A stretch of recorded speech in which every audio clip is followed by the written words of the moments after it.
Hi everyone, welcome back to my channel. ఈ వీడియోలో మనం home made herbal hair oil process ఏంటో చూద్దాం. ఈ ఆయిల్కి మెయిన్ ఇంగ్రీడియంట్ వచ్చేసి బ్రింగ్రాజ్ని తెలుగులో గుంటగలగరాకు అని అంటారు. ఇది మనకి పల్లెటూరులో చాలా ఈజీగా దొరుకుతుంది.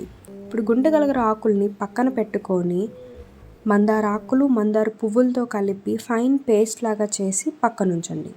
మంచి క్వాలిటీ ఉన్న కొబ్బరి నూనె తీసుకొని బాగా మరుగుతున్న దాంట్లో ఈ పేస్ట్ని వేసి బాగా కలుపుతూ ఉండండి. ఈ ఆయిల్ గిన్నె చుట్టూ అంటకుండా తీస్తూ అలా కలుపుతూ ఉండండి.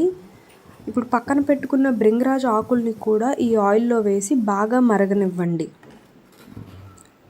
అలా కలుపుతూ ఉండండి సో దట్ మనకి చుట్టూ కూడా అంటకూడదు. అంటుతుంటే మాడినట్టు మనకు అనిపిస్తుంది. మీకు ఇంట్రెస్ట్ ఉంటే ఇందులో కరివేపాకు ఆకులు కూడా వేసుకోవచ్చు. ఆకులు వేసి బాగా కలపండి. ఈ ఆయిల్ బాగా మరిగాక స్టవ్ ఆఫ్ చేసి పక్కన పెట్టండి. బాగా చల్లారనివ్వండి. ఇప్పుడు మనకి వాన్పామ్ షాప్లో ఈజీగా దొరికే వట్టివేర్లు, మెంతులు, కచోరాల్ని తీసి ఒక గ్లాస్ బాటిల్లో ఇవన్నీ వేయండి. ఇప్పుడు బాగా చల్లారిన ఆయిల్ని వడకట్టి ఈ బాటిల్లో వేయండి. ఈ ఆయిల్ని మనం 10 to 15 days పక్కన పెట్టేస్తాం. సో దట్ దీంట్లో ఉన్న న్యూట్రియంట్స్ అన్నీ ఆయిల్ బాగా అబ్జర్వ్ చేసుకుంటుంది. దానివల్ల మన హెయిర్ గ్రోత్ అనేది చాలా ఇంప్రూవ్ అవుతుంది.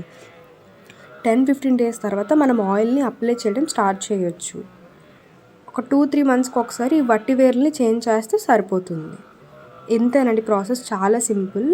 వీడియో నచ్చితే లైక్ చేయండి, షేర్ చేయండి, మన ఛానల్ని సబ్స్క్రైబ్ చేయడం మర్చిపోకండి. మీకు ఏమైనా డౌట్స్ ఉంటే కామెంట్ సెక్షన్లో అడగండి, నేను రిప్లై ఇస్తాను. Thanks for watching.